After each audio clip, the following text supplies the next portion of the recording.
नमस्कार दोस्तों, मैं हूँ बेस्ट फैक्ट और आपका हमारे इस चैनल पे स्वागत है। दोस्तों, हमें ये तो पता है कि हमारे धरती के ऊपर आकाश है और हम ज़मीन पे रहते हैं। लेकिन दोस्तों, क्या हमें ये पता है कि हमारी ज़मीन के नीचे क्या है? ज़मीन कितना नीचे तक है और उसके बाद क्या आता है? क्या ज़मीन के नीचे ऐसा ही सरफेस है जिसमें हम रहते हैं या कुछ और?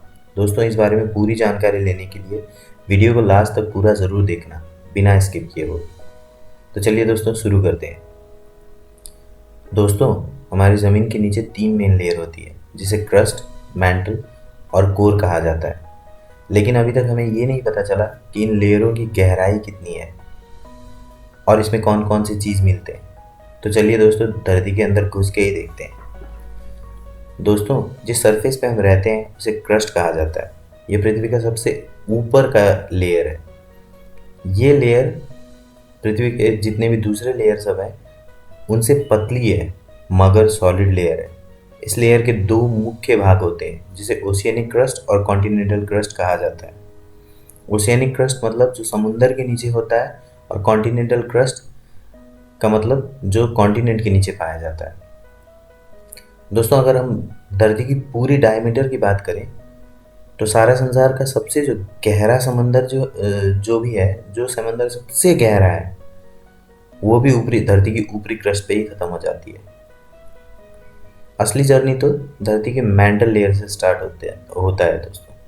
मेंटल लेयर, जिसका गहराई 2900 किलोमीटर है और जिसका तापमान 4000 डिग्री सेल्सियस तक होता है। इस मेंटल लेयर के बीच में एक लिथोस्फीयर नाम का पतला सा लेयर होता है, जो मेंटल और क्रस्ट के बीच में होता है। इसी लेयर में जहाँ जहाँ क्रैक होते हैं, जिस जगह खाली जगह होता है, वहाँ से धरती का कोर से जो मैग्मा निकलता है वो इस क्रैक से, लिथोस्फीयर के क्रैक से बाहर निकल के आता है, जिसे हम लावा के रूप में वोल्केनो से निकलते हुए देखते हैं दोस्तों। तो चलिए दोस्तों, हम चलते हैं धरती के कोर लेयर के भाग में। इस कोर लेयर को 2 हिस्सों में बांटा गया है दोस्तों, आउटर कोर और इनर कोर। आउटर कोर को लिक्विड कोर भी कहा जाता है और इनर कोर को सॉलिड कोर कहा जाता है। दोस्तों, अगर हम सबसे ऊपर वाला लेयर जो है क्रस्ट, उसकी वहाँ से अगर आउटर कोर में जाने की गहराई की बात करें तो इसका टोटल जो डेप्थ है वो है 5100 किलोमीटर। और ये पूरा का पूरा हिस्सा आयरन से बना हुआ होता है। इस लेयर का ये जो आउटर कोर का जो पूरा जो हिस्सा है, ये आयरन से बना हुआ होता है। तो आपका मन में एक क्वेश्चन तो आया होगा, अगर आयरन से ये पूरा हिस्सा बना हुआ है तो इसे लिक्विड कोर क्यों कहा जाता है? इसका आंसर बहुत सिंपल है दोस्तों। आउटर कोर का जो टेम्परेचर है वो 4500 डिग्री सेल्सियस तक होता है।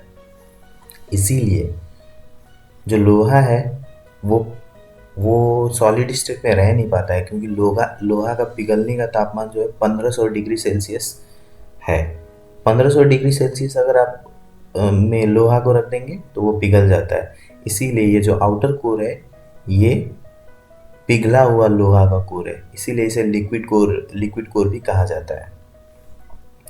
और इसी कोर के कारण धरती को इसकी मैग्नेटिक फील्ड मिलती है, जिसके कारण हम लोग कंपास का यूज़ कर पाते हैं दिशा पता लगाने के लिए। और यही मैग्नेटिक फील्ड हमें सूरज से आने वाली जो सोलार विंड है ना, उससे भी धरती को बचाती है। अगर ये मैग्नेटिक फील्ड ना हो और सोलार विंड से धरती को ये ना बचाए तो धरती पे जीवन कभी संभव ही नहीं हो पाता दोस्तों। चलिए यहाँ से और अंदर हम लोग चलते हैं।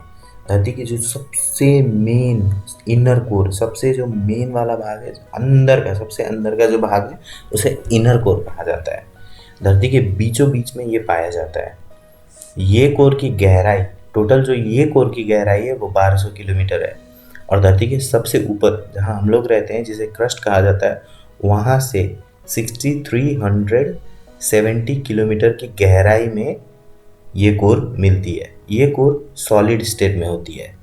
सॉलिड स्टेट में होती है, तो आपका फिर ये क्वेश्चन आ गया होगा मन में कि आउटर कोर में सॉलिड स्टेट में, लिक्विड स्टेट में है और इनर कोर में सॉलिड स्टेट में है, ऐसा क्यों? तो इसका आंसर वैज्ञानिकों ने बताया है कि धरती के जितने भी अन्य लेयर्स है उसका प्रेशर के कारण से ये लेयर सॉलिड स्टेट में रहता है। इस लेयर में निकल और आयरन मिलता है। दोस्तों, धरती के इतने अंदर तो कोई नहीं गया, तो फिर ये सब जानकारी हमें कैसे मिली? इसका पता हमें सेस्मिक वेव से चलता है। सेस्मिक वेव एक एनर्जी वेव है। इसकी टाइमिंग और स्ट्रेंथ हमें धरती के अंदर की बनावट बताती है। दोस्तों, ये वेव धरती के अंदर रॉक की मूवमेंट बदलने पर चेंज होती है और इस वेव की इंटेंसिटी नाप कर हमें दूरी का पता चलता है।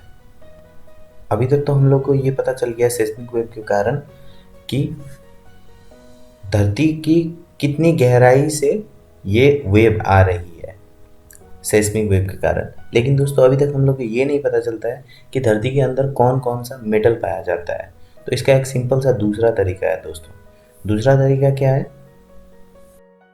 वोल्केनो या ज्वालामुखी।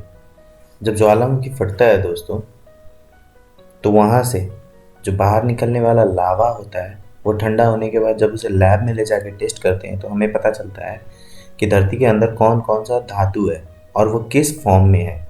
धरती के अंदर कौन कौन सी धातु है इस बारे में जानने के लिए ये सबसे आसान तरीका है और ये डाटा जो है, ये तरीका जो है, इसका गलत होने का चांस भी बहुत ही कम है दोस्तों।